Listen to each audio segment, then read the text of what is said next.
जय श्री कृष्णा सनातनियों, आप सभी को फाल्गुन पूर्णिमा 2025 की हार्दिक शुभकामनाएं। फाल्गुन पूर्णिमा, इसे वसंत पूर्णिमा या दौल पूर्णिमा के नाम से भी जाना जाता है। इसी दिन होलिका दहन और होली का त्योहार मनाते हैं। शास्त्रों के अनुसार फाल्गुन मास की पूर्णिमा के दिन भगवान विष्णु और माता लक्ष्मी की पूजा का भी विधान होता है। इस दिन चंद्रमा अपनी 16 कलाओं से युक्त होते हैं। जो भी भक्त इस दिन सच्चे मन और श्रद्धा भक्ति भाव से इनकी पूजा करते हैं, उनके घर में कभी भी अन्न और धन की कमी नहीं होती। नारद पुराण में वर्णित है, इस दिन गोबर के उपले और सूखी लकड़ियों से हवन करना चाहिए और होलिका में विधि पूर्वक अग्नि प्रज्वलित करके उसकी परिक्रमा करनी चाहिए। इससे घर परिवार में सदा सदा के लिए सुख समृद्धि भरी रहती है और परिवार के सभी सदस्य खुशहाल जीवन व्यतीत करते हैं।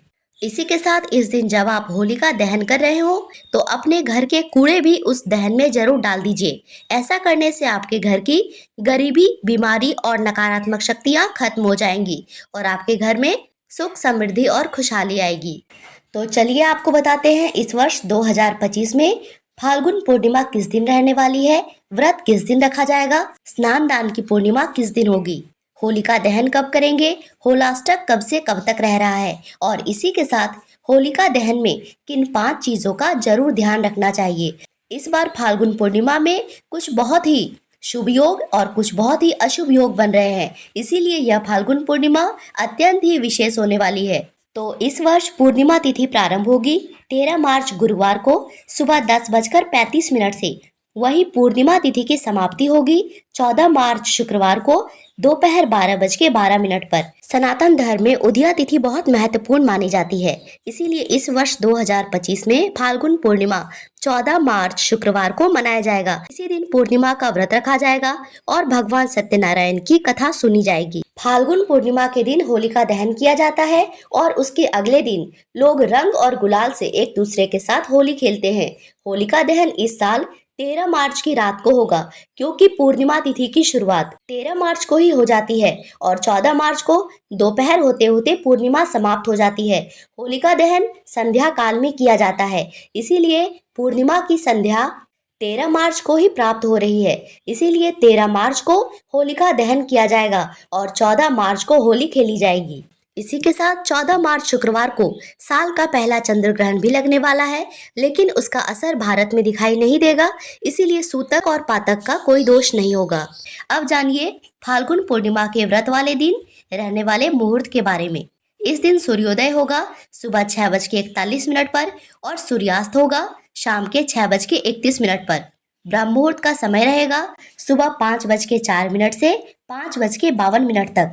तो इस दिन प्रातःकाल पूजा होगी सुबह 5:21 से 6:33 तक और सायंकाल पूजा होगी शाम के 6:28 से 7:41 तक। इसी के साथ पूर्णिमा में चंद्रोदय का खास महत्व होता है। तो चंद्रोदय होगा शाम के 6:38 पर। तो चंद्र देवता को इस समय के बाद से आप कभी भी अर्घ्य दे के उनकी पूजा कर सकते हैं। इस पूर्णिमा पर धन प्राप्ति हेतु माँ लक्ष्मी को 11 कौड़ियाँ उस पर हल्दी लगाकर पीले कपड़े में बांधकर माता लक्ष्मी को अर्पित करें और उस पूरे दिन और पूरी रात वह पोटली माता लक्ष्मी के पास ही रहने दे।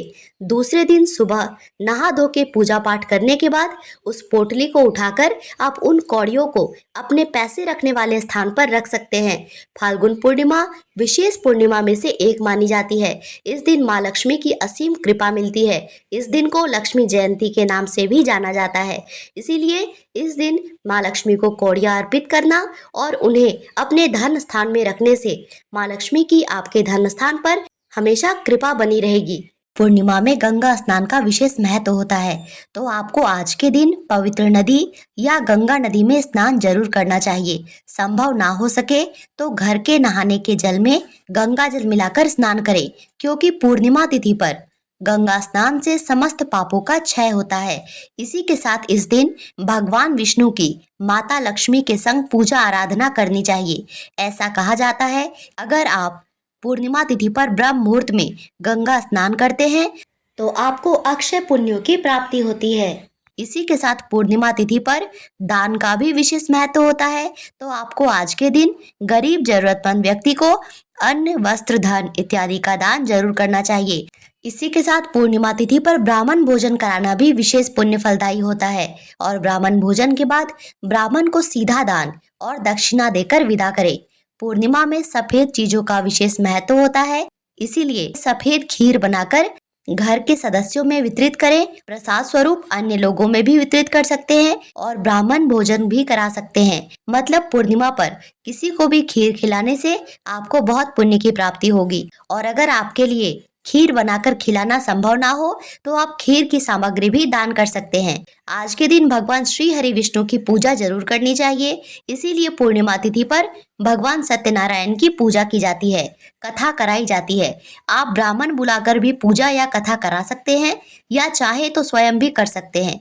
और भगवान सत्यनारायण को भोग में सकला जरूर अर्पित करें। यह आटे में गुड़, दूध, फल, मेवा इत्यादि मिलाकर बनाया जाता है। संध्या काल में घर के मंदिर में तुलसी माँ के पास और घर के मुख्य दरवाजे पर दीपदान अवश्य करें और चंद्र देवता की भी पूजा करने के बाद उनके नाम से भी एक दीप दान करें। आशा करती हूँ यह वीडियो आपके लिए उपयोगी रही होगी। ऐसी जानकारी समय से पहले पाने के लिए हमारे चैनल को सब्सक्राइब और वीडियो को लाइक करना मत भूलिएगा। वीडियो देखने के लिए धन्यवाद। राधे राधे।